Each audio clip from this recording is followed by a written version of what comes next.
everyone, welcome to Bickering Book Reviews. I'm Sarah. And I'm Becky. And today we're talking about Puddin by Julie Murphy, right? Oh my gosh. Why did I just blank on her name? It's Julie Murphy.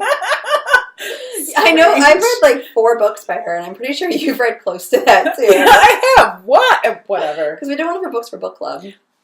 Yeah, we did. We've already reviewed Dumplin', so we'll link that down below.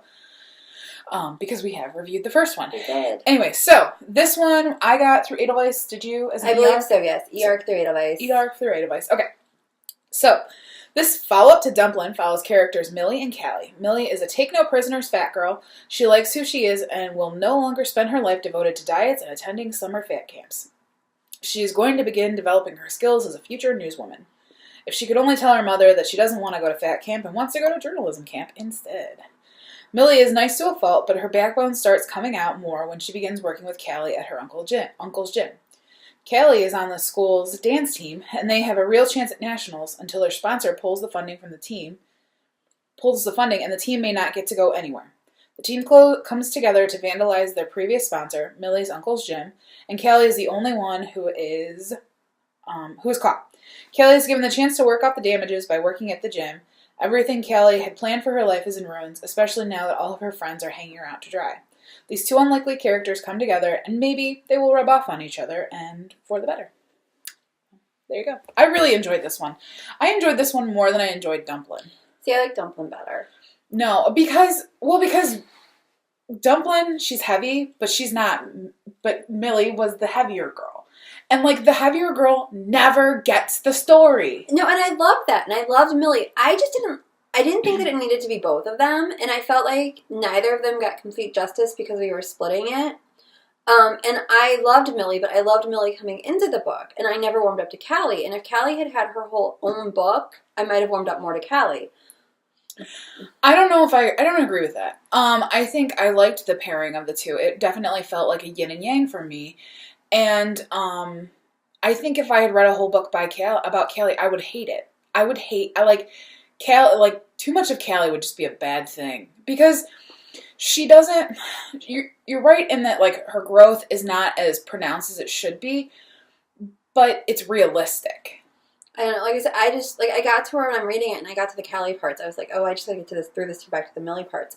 I will say, without giving away what the storyline is, my favorite part of this book, and the reason that I will recommend it to everybody, is that I love that Mitch got a story, and I love that Mitch got a happily ever after, because, anybody who knows me, when I finish Dumpling, which this is a spoiler for Dumpling, I'm like, yeah, it's great that Willow Dean and Bo end up together, but what about poor Mitch? Mitch was the perfect guy. Mitch cared about her. Mitch tried to cheer her up and took her trick-or-treating at 11:30 at night and tried to make her happy, and apparently he's not even gonna be in the movie, whatever, and he didn't get a storyline. What? No Mitch in the movie? According to IMDb, nobody's been cast as They've got to fix that. I mean, especially now that Puddin's coming out. I know, and he plays such a big role in Puddin'. But, I literally, because I was reading I think I was probably either reading the book at the Y, because I've learned I use my Kindle on the treadmill, or I was reading it at the desk at work, so when I got to the Mitch part, I literally, squealed in my head, yay, Mitch.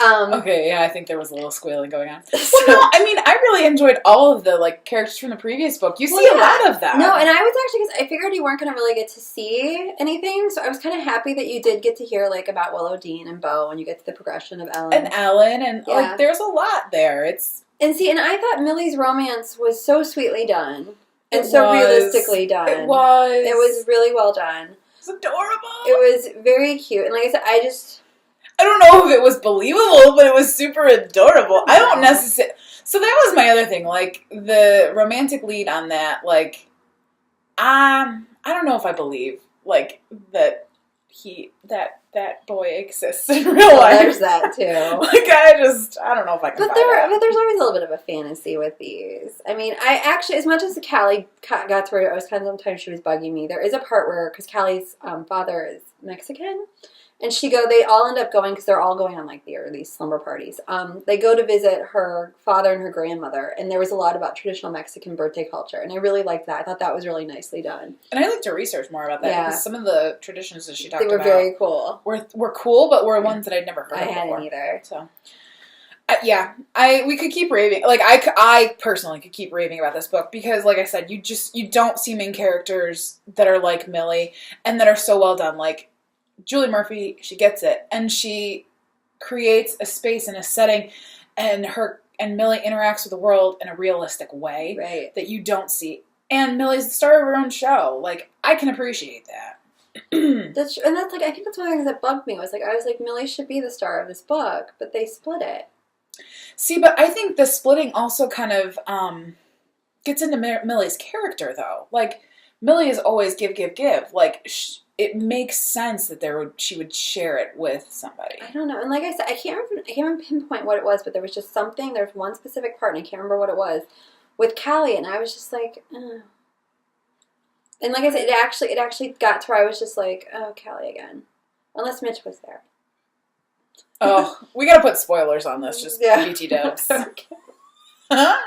Anyway, we should just rate it. Alright, so our rating scale goes from 5 unicorns down to 2 unicorns, and if it was craptacular, it does not get a horn, it is a horse. So where are you at? I'm like at a 3.5, and I don't think I can go up to a 4. So I think I'm at a 3. Alright, I'm at 4 unicorns. I really like this, and I want more books about characters like me. Damn. Right? Yeah, no, honestly. I mean, like, let's just be honest. I have read everything Julie Murphy has put out, and I think every book that comes out I like a little bit better. So she is getting better with every book. Oh, I agree. Except for the side effects may vary, which that was the first uber hate. That was her first book. But everything else I love. Yeah. I really like Ramona Blue, too. Yeah. Well, that's been problematic for some people, but it wasn't for me. Yeah, I understand. And we're not going to go into that. Reading it, I could see it being problematic for some people, but I liked the characters and I liked the way it was written. And we should just stop right there. Yeah, we're going to keep going, and it's not going to be good. So everybody have a great day. Bye.